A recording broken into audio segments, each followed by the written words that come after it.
Yeah. The phrase that we often say that was told to me on my first study abroad trip to Northern Ireland was like, if you think you understand anything, Northern Ireland, Ireland, the politics, the history, you haven't learned enough.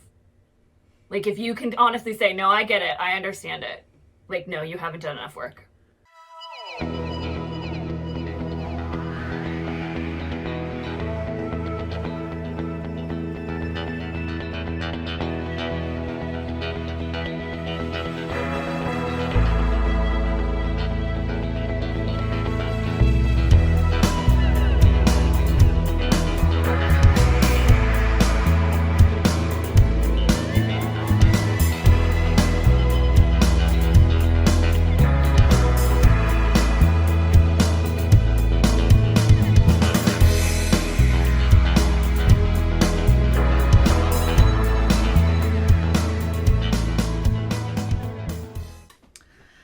Hey everybody, we're the Good Doctors of Abbey Research. I'm Dr. Kristen. I'm Dr. Erin. And you are very, very welcome to this edition of Colonizer's World Tour, where we are talking about a country we know nothing about, which is the island of Ireland. So for anyone who is joining us for this video... Heard of it. I've never heard of it. Let's be really clear right up front. Both of us have actually studied various elements of life on the island of Ireland for a combined over 2 decades, to be honest. Yeah. We met while living in Belfast, doing our PhDs at Queen's University Belfast. I am married to somebody who was born and raised and lived most of his life in County Tyrone. And we have a lot of various levels of understanding of a lot of this. However, because Colonizer's World Tour just gives us this opportunity to deep dive again, there's definitely still things that we learned and we learn and we want to hang out with. Yeah. Let me also say that talking about Ireland gets messy in how we talk about Northern Ireland or the Republic or anything else, and we'll kind of get into that. So this is a conversation about the island, and then mostly about the Republic. So we'll kind of get into that. Yeah. And that distinction didn't matter until 1920, but it really matters now. Yeah. I mean, colonization, the history of colonization, we have to talk about both political entities, but it's just murky waters, but that's the kind of waters we like to swim in the most. So we usually like to open up these chapters by saying what we knew beforehand, and we're just going to both be upfront and be like, we literally have PhDs. So... Like, I did learn things. I legit did learn things. Learned things. That I didn't know, and I would never assume that I know everything there is to know about something, but, like, there's no point in us running through the things we knew. Like, there's no point. I would like... No. Here, I'll show you. Would you like to see... This bookshelf is all Ireland. So, like, there's no point. We would be here for days. Yeah, I have a filing cabinet out in the factory full of books about Ireland and Northern Ireland and everything. So, yeah, we're just going to leave it at that, and we're going to jump to the map. So for anybody who doesn't know, Ireland is an island off the coast of the British island, which is off the coast of mainland Europe. The Republic of Ireland occupies 5/6 of the island. And this is just where things get really murky. So for the purposes of this video, when we say Ireland, we are talking about the island. When we mean the Republic of Ireland or the Irish Free State started in 1920, we are going to say the Republic of Ireland. When we mean Northern Ireland, we are going to say Northern Ireland. So Ireland, we are referring to the unified land mass. And which was unified as one political entity until 1920. So just some stuff out of the way. Current population is about 5.2 million in the Republic. We add another million for the North. So you've got a little over, like in the ballpark of 6.5 to 7 million folks living on the island. The capital of the Republic is Dublin. The capital of Northern Ireland is Belfast.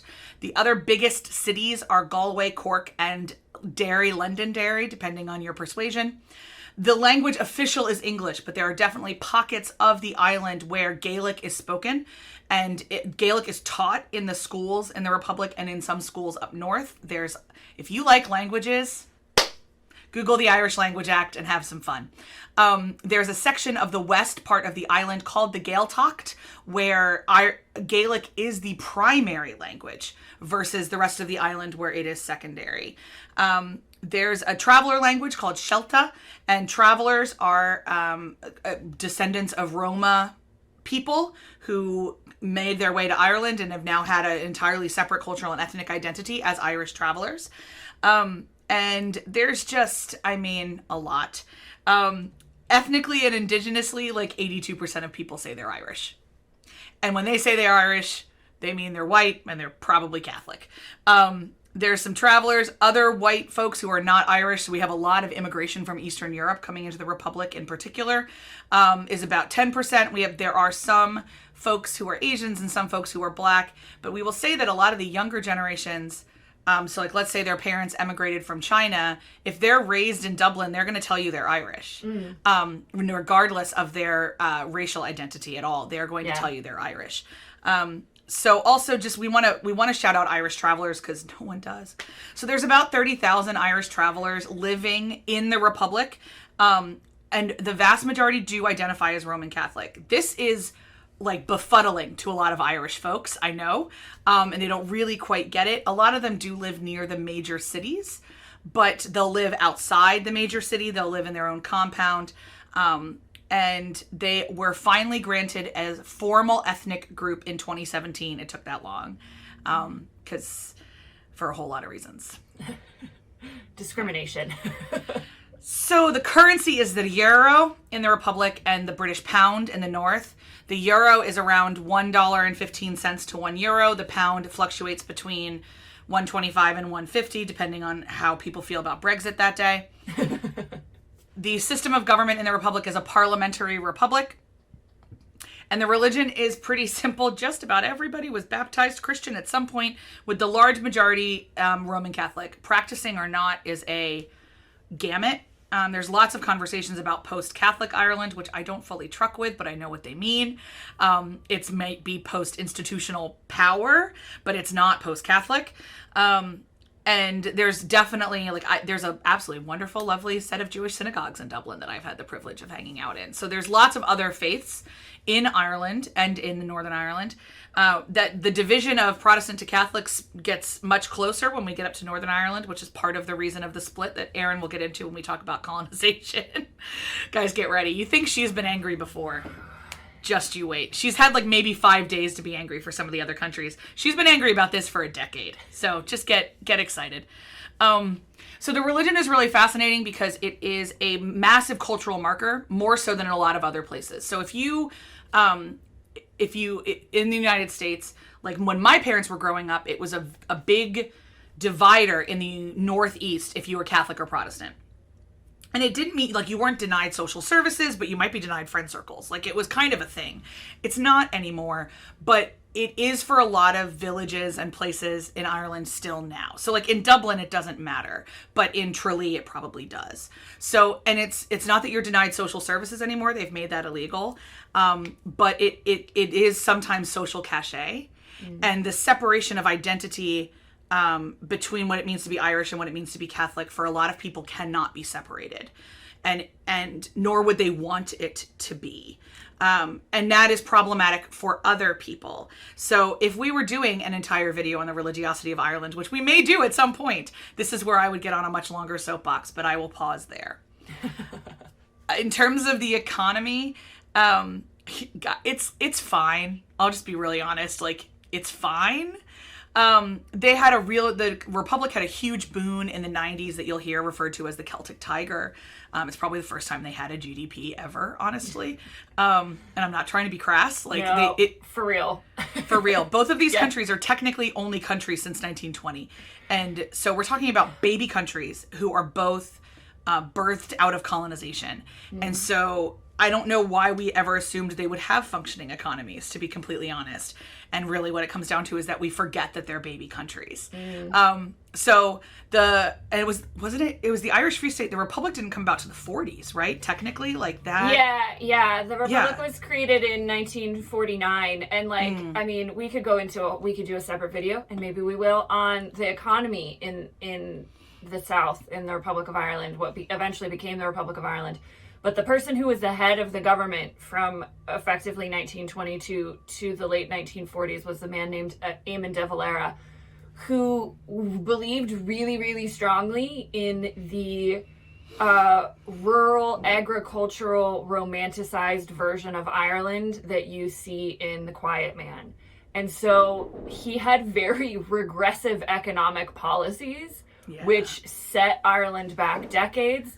And because he had those regressive economic perspectives and policies, you get mass immigration from the Republic of Ireland in the 70s and 80s because industrialization was going down and there was nothing else. And so you had mass migration issues as well from the Republic of Ireland. So yeah, it was really until the 90s. And then the Celtic Tiger didn't go super well for Ireland either at the end. And they suffered really heavily from the global financial recession in 2008. But it was set back a long ways because of leadership choices too, which is really interesting when you look at the economy of both Northern Ireland and the Republic of Ireland. You may have heard of Brexit, which has greatly affected the conversation about the economy. And it is not just a separate conversation about Brexit. It's 19. Mm-hmm. So let's leave it at that. Where things stand right now, we are recording in February of 2022. So where things stand right now, there is no clear path forward for the island of Ireland dealing with what exactly trade will look like in post-Brexit world. We still literally don't know. Yeah. And so there's a lot of theories running around there. We'll say one of our favorite, we've got two people we turn to all the time for Brexit. That's Jonathan Evershed and Katie Hayward. And they have kind of hinted that, no matter what it looks like, it's not going to be great for 5 to 10 years, and then it'll probably settle. Yeah. But no matter what, we're going to have more regressive economic things. So the thing is that Erin already mentioned massive migration because it's a very educated population. They deeply, deeply value the written word and education and what it looks like. And so people graduate high school and they're like, there is nothing here. And they peace out. Half my in-laws emigrated.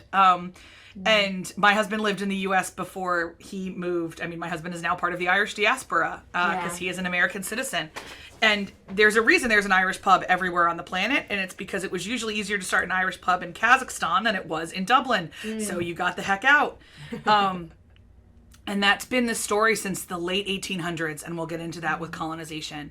But it is, for all of the romanticized and lovely things about Ireland, its people have very rarely been given a fair share to make their own living, and very rarely given that chance to even fulfill the promises of the education they've been given, which is world class. Even some of the more low rated schools in the Republic outrank a lot of schools in the U.S. For sure. In terms of preparedness and such things. So demographics, this shouldn't surprise you with the backlash of farming. About 64% is urban.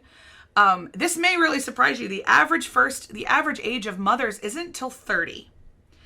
And when I think a lot of people in the United States think of Irish Catholic families, they think of the stereotypes from America where they started pumping out babies. I'm using air quotes. Sorry, Trisha. At 18. And that's not the case anymore. Marriage is greatly delayed. Pregnancy is greatly delayed. And some of that's economic. A lot of it's economic. And some of it's hangovers from the Celtic Tiger that you can't afford a house anyway. So why are we bothering? Yeah. What are we doing? So, and also there's a lot of people that go away. We have friends that are like this. They lived in Australia for 10 years and now they're ready to come back and have a family and settle down, but they wanted to have their adventure. Mm-hmm. And that's a bigger culture than, in that place than there is in the United States or England, honestly. Yeah. It seems to be some of the hangovers of the diaspora that's very cultural. Human rights, honestly, the Republic's doing great. The North is not. So the Republic has changed its constitution twice over the last 10 years to grant same-sex marriage and the right to reproductive autonomy, which is not things that they had before.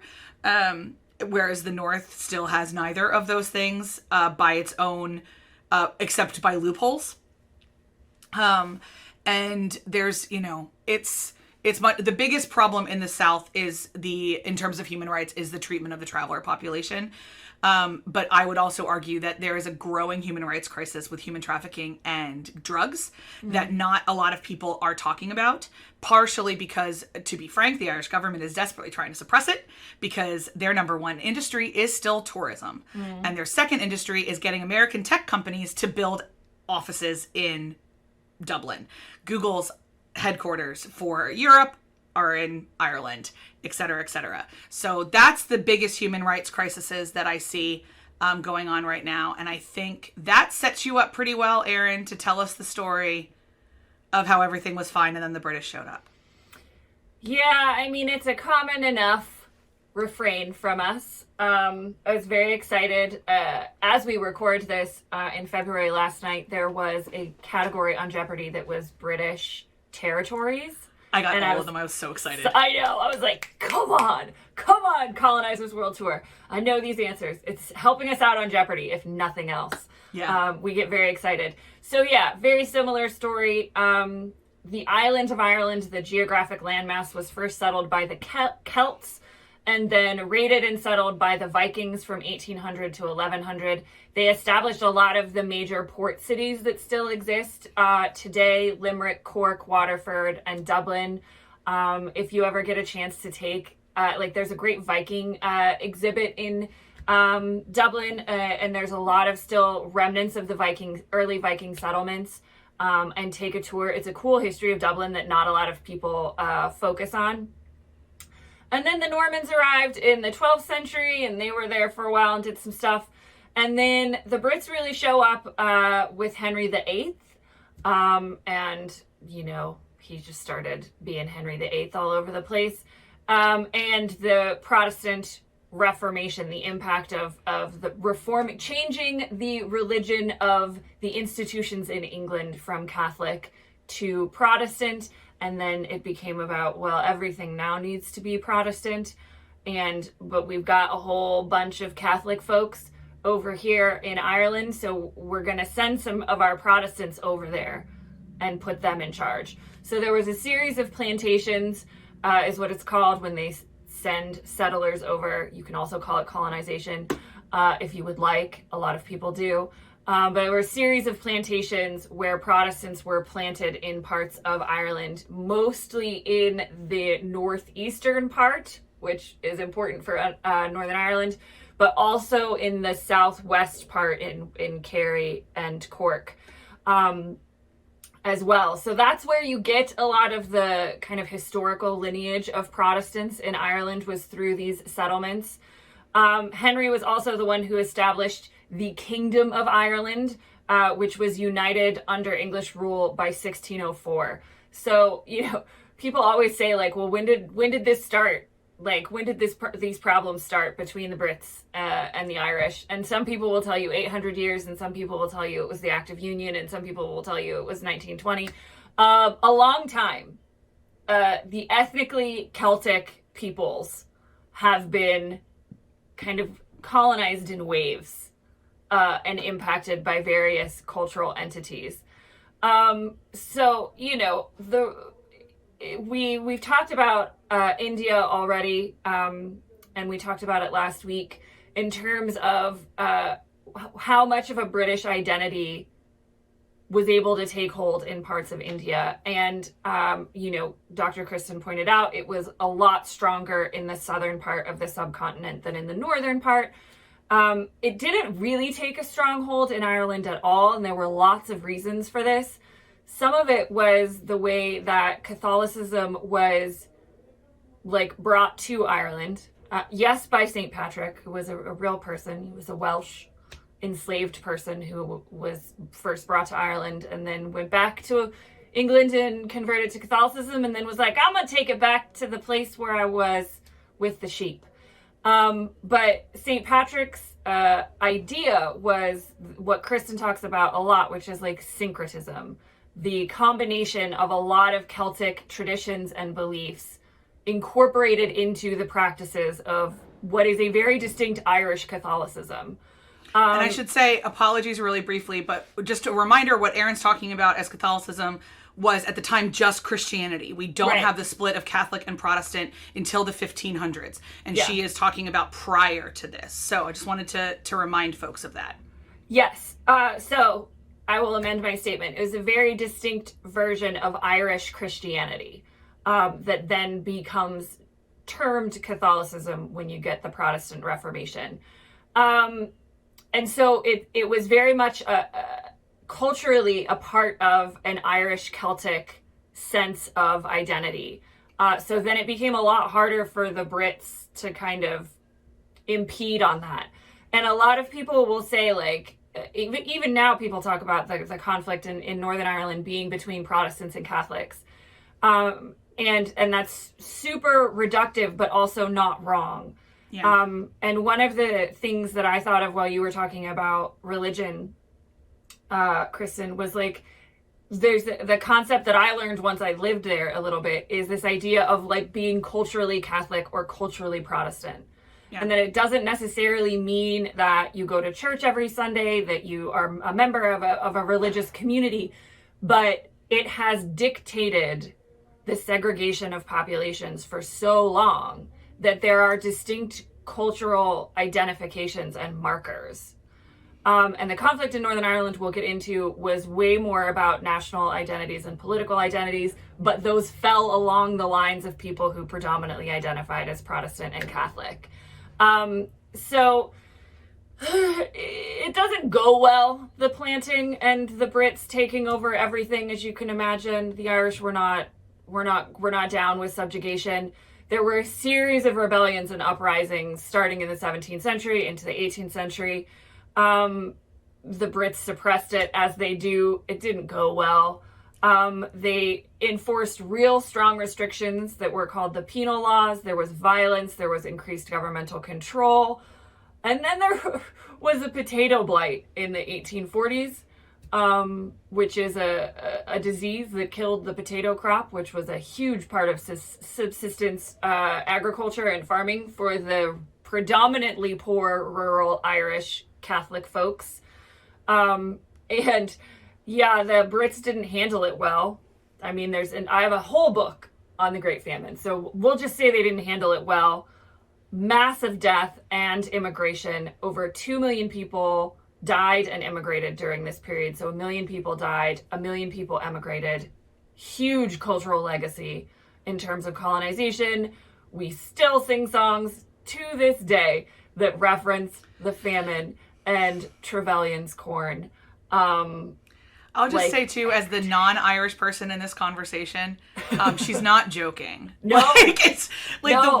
the way that some people talk about the famine, you think it personally happened to them. Yeah, it's a really. Someday we're just gonna let you rant about the importance of memory construction, because like you hear people do it in a very specific way. In a very specific way, and like you know, I've talked about this before on the channel in different ways, but if you're just new to this, I am a descendant of Irish people. That's part of my identity. My great-grandparents emigrated from Ireland at the turn of the 20th century. My mother has her Irish citizenship because of her grandparents' relationship. And we have a very strong association with our Irish identity. And my family talks about all the time how, like, the McDonoughs survived the famine. Like, and my husband's family, who lives almost entirely on the island, never refers to the famine. It's a huge diaspora thing. It's a big diaspora thing. But even still in Ireland, the song that is sung at the end of games in which Irish football and rugby teams are winning is the Fields of Athenarai, which is a famine song. Massive. We sung it at our wedding. Culturally, you can't, if you are watching this and you don't know about the Irish famine, it is a massive, massive impact culturally. And especially the British governmental reactions to it. Yes. The feeling like that there's some cartoon that I saw in a lot of my research, that is Queen Victoria eating potatoes. Yeah. And like laughing at the skeletons of the Irish. Right. Yeah. Political cartoons are so interesting. Yeah. So what happens after the famine is, we get a big rise in nationalist leaning organizations and ideas. From the 1860s onwards, we get the creation of the Fenian movement, which is a more kind of like radical, violent nationalist movement. But we also get a huge rise in a nationalist movement called Home Rule, which was basically where, the Irish were like, we can still stay within the United, what was now at that point the United Kingdom of Great Britain and Ireland, but we'd like to like govern ourselves if that would be cool with y'all. So that starts in the 1870s. It coincides by the end of the century with a revival in a Gaelic identity. So a revival in the Irish language and a lot of those traditions and stories. This is all shit that influenced Eamon de Valera because he was coming up in this period. And then we get to the period kind of from like 1912 to the partition of Ireland in 1920, 1922, where things escalate like real quickly. So we have these home rule movements. We have a whole bunch of Irish nationalists who want a home rule government in Dublin. We have an emergence of Ulster nationalists who are from the northeastern part of the island. There are 4 provinces in Ireland. Ulster is mostly what became Northern Ireland, and where there were a lot of Protestants that were planted, if you remember all the way back in my discussion of this. And so they were like, no, we don't want home rule because we're Protestants and we're afraid that home rule is going to mean Rome rule and like the Pope is going to have control over our lives. There's a lot of really bad anti-papacy rhetoric coming around this time. So much. So you have these 2 home rule movements. One's pro, one's anti. They armor up legitimately in 1913. They have like tens of thousands of volunteers. They do gun runnings. Like, we are on the verge of civil war. And then August 1914 happens and the First World War. And so everything kind of stops. And the Brits are like, we need everybody. Come join the war effort. This is more important. And a lot of Irish nationalists did. A lot of Ulster nationalists did. But the tiny little portion of kind of like violent Irish nationalists, which we're going to call Republicans because they wanted an Irish Republic, were like, this is a great opportunity because the Brits are super distracted and now we can maybe take over the country. They plan an uprising in around Easter, April 1916.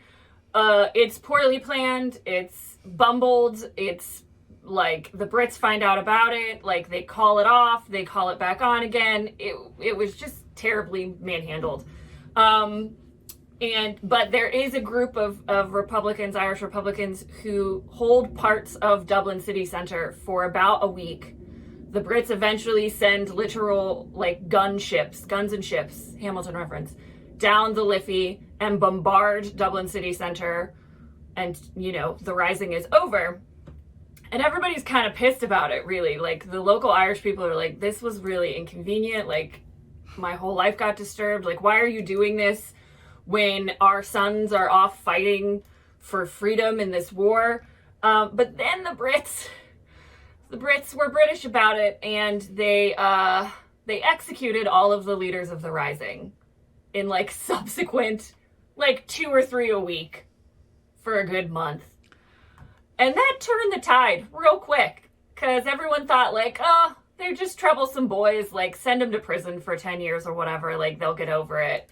It was the executions that was a step too far, which led to, the kind of the consolidation of an Irish Republican movement for independence.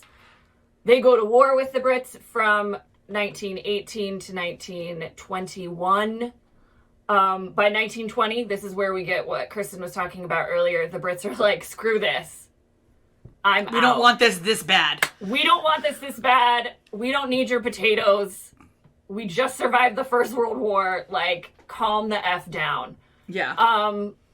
And they create the Government of Ireland Act in 1920, which effectively partitions Ireland into 2 separate states.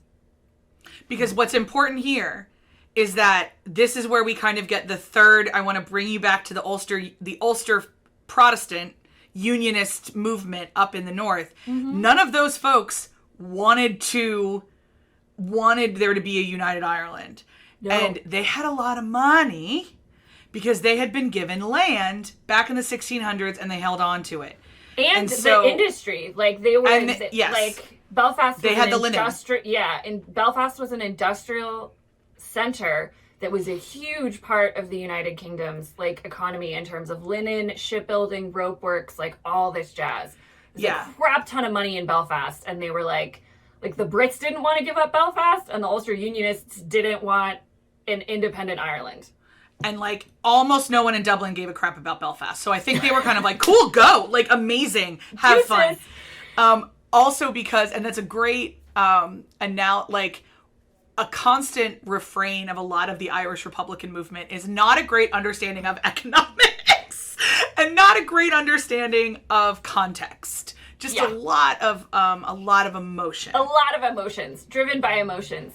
Yeah, so they partitioned Ireland into two states, 26-county Republic of Ireland, or what became the Irish Free State, and then eventually the Republic of Ireland, and the 6-county Northern Ireland state, which was 6 of the 9 counties of the historic province of Ulster. The 3 counties that were lobbed off because they had a majority Catholic population. So this entire state was gerrymandered to be a Protestant majority, which it was, 70% Protestant majority at the time of its inception. And that, you can imagine how well that went for the Catholics who lived in the north. There was an Irish Civil War over partition, which lasted from 1922 to 1923, which was actually more Irish people died during that than they did during the 4-year war with the Brits over independence. But eventually it settles into the Irish Free State and the Northern Irish State.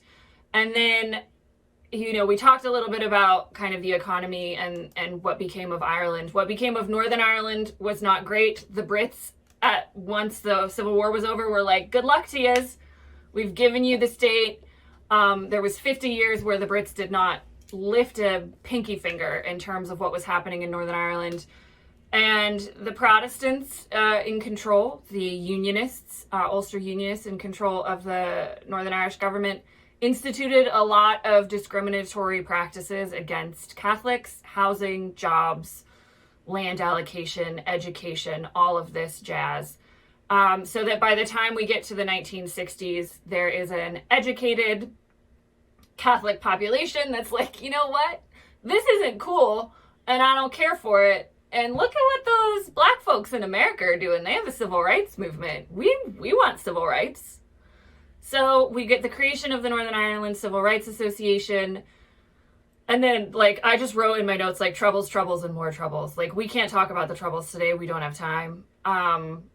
But a lot of stuff happened. We've talked about it in the past. Or you could watch, you know, Dairy Girls if you just want, like, some kind of understanding.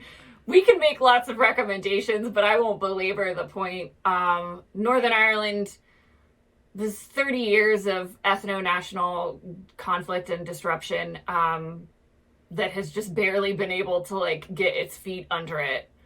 I even did a TED Talk on it. You even did a TED Talk on it. Yeah, I should say all the coverage we've done around Ireland and Northern Ireland is included in our Living Google Doc, which has the resources that we consulted for this and we wanted to share with you. Dr. Kristen mentioned our dear friend, Dr. Jonathan Evershed. She has a great Welcome to My World with him where he talks about Brexit in Northern Ireland. So, like, Ireland is one of those places where there's a huge diaspora and we're kind of obsessed with talking about Ireland. So there's so much information out there for you about the troubles, about the Irish economy. If you want book recommendations, just comment below. Dr. Kristen and I will be happy to point you in the direction of more learning. But suffice to say, colonization, the impact of British colonization on the island of Ireland, like colonization everywhere, is ongoing. And there are Go ahead. And the ripple effects and the ramifications of that have created social and economic upheaval and disturbance for hundreds of years. And there are people that would say that the colonization is ongoing. And there are other people that will say it was never colonized. Yeah. And so one of the things I want to kind of amend about the incredible amount of information is that unlike almost anywhere else I have studied, there are so many competing truths about this place that are all presented as 100% true. And I've studied a lot of conflicts and this is, I mean, like, I respect that people say the Israeli-Palestinian one is less messy. It's more messy. I don't honestly think so. And some of that's because we're talking about two different entirely faith systems. And in this one, we're talking about the exact same faith system, like with some adjustments in a way that gives us it is utterly complicated. And so what I would caution you I have very little emotional stake in this game and never have. I very famously moved to Northern Ireland because I spun a globe and my finger landed on it and I learned everything on the ground. And one of the things that I very quickly understood about the island itself, both all factions, all everything, is that beware of anyone who doesn't admit it's complicated. Beware of anyone who says to you, oh, it's really straightforward. This happened. It's not. It's messy because it's very emotional for more people than often admit it. And we've got caught up in that is jobs. Just flat out. There's lots of people on that island that can't afford to eat. Yeah. And we don't talk about poverty in Ireland or in Northern Ireland. And we need to. There are neighborhoods in Northern Ireland that it is statistically like a very equivalent to some parts of Detroit that we talk about in the United States. So social deprivation is real, and that's one of the legacies of colonization and things like that. So all of that to say, we love that place. We love every nook and cranny of it, even the ones that stress us out. But anyone who tries to tell you that it is not complicated literally is selling you something. Yeah. The phrase that we often say that was told to me on my first study abroad trip to Northern Ireland was like, if you think you understand anything, Northern Ireland, the politics, the history, you haven't learned enough. Like, if you can honestly say, no, I get it, I understand it. Like, no, you haven't done enough work. Yeah. And like, we can say there are some things that I'm like, nope, this makes sense to me. I got it. But if I trace out like, oh, then there's this whole category of spider webs that attach to it that I don't really understand. Yeah. And so there's a lot, like, Erin's an expert in a very specific imprisonment situation. I'm an expert in a very specific section of religiosity, and we can talk about a lot of different things. But one of the reasons that we are never tired of talking about it is that we always learn things. Mm-hmm. So speaking of what we learned, what's your Jeopardy fun fact on this one, babe?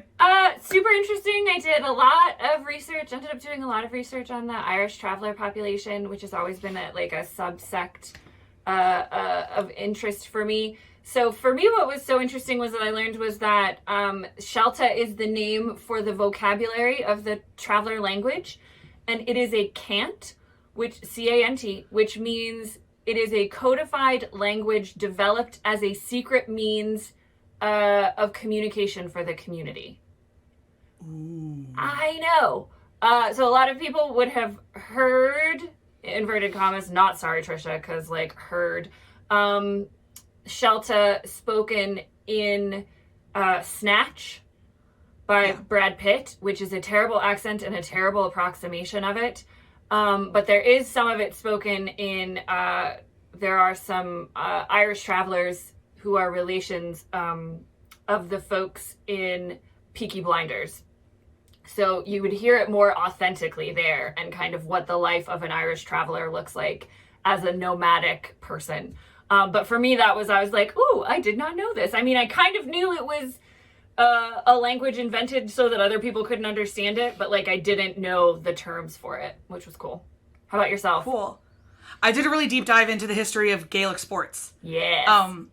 And one of the things that I knew, but this is honestly, like, I didn't come away with a Jeopardy fun fact. I just came away with a lot of a deeper understanding of how important this all was. So there are 3 main Irish sports that we did not get into this, and I will say. So one of them is football, and the other 2 are ball and stick sports. They're called hurling and camogie.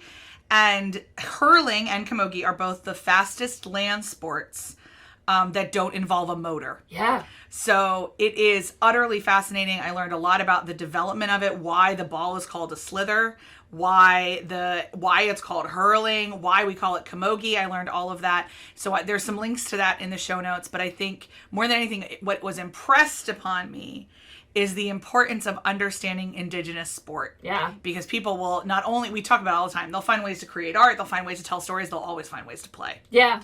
So figuring out ways to how they play is great. And I watched one video that someone asked, like, why isn't hurling in the Olympics? And this guy very quickly said that you have to be Irish to be able to be good at it. And I'm not entirely sure that's wrong. I don't think he's wrong. I honestly don't think he's wrong. Like, y'all just like Google some of it, and you'll see. Like, it's banana pants, and they don't wear helmets most of the time, and they don't wear pads, and it's crazy how fast and complicated it is, and it's beautiful. I flippin' love hurling. Yeah, hurling is like if a lacrosse and field hockey had a baby with less protection. With less protection, yeah. It's so banana and pants. Played with a baseball. Yeah. So I still remember the first time I'd gone to Ireland with my mother and my brother. We were in our bed and breakfast, like, the day we got in, and just chilling out before dinner. And we turned on the television. This was like 2006. It was a very tiny television. We were just looking for stuff. And we turned on, we landed on TG Cahir, which is the Irish language station for the island of Ireland. It's wild. It's wild. And they were showing hurling on TG Cahir. And we were like, what is this language? What is this sport? Wow. So it was so cool. Yeah, I remember you and I being taught how to do it in a backyard in Ballycastle, and both looking at each other and being like, well, we are not meant to be hurlers. It's not our calling. I was not meant to carry a hurl by any stretch of the imagination, no. So there's a lot more to learn, and we didn't really even cover the contemporary problems in the Republic. But tomorrow we are. So next on the playlist, or tomorrow, if you join us, we're going to be talking about a movie called Herself, which is about a lot of things: domestic violence, the housing crisis in Dublin, which is not insignificant, Irish bureaucracy versus Irish population. It's a very excellent slice of what daily Irish life is like. If they had only gone to Tesco a few more times, I just would have felt like I was home. So it's a very good movie, very well performed. We will slobber all over it tomorrow. But if you'd like to know a little bit more of what day-to-day life is, not in Patio Gill and the Little People, join us tomorrow or next in the playlist for the coverage of the movie Herself. In the meantime, if you appreciated this content, give it a thumbs up. The algorithm loves it, and so therefore so do we. We would also love to invite you to subscribe to our channel so you don't miss a single thing. We talk about Ireland a lot, I can't lie, but we talk about a lot of other things too. If you've got things to contribute, we'd love to always hear from you. Please feel free to comment below. We do try to respond to every comment because we like having conversations. Another good place to talk with us is to subscribe to our newsletter, and you'll hear from our brain all the time. The link will be up next in the slide or below in the show notes. In the meantime, we hope that you have a curious time, you learn something new, you find your own Jeopardy fun fact about wherever you are in the world right now, and we will see you next time. Bye.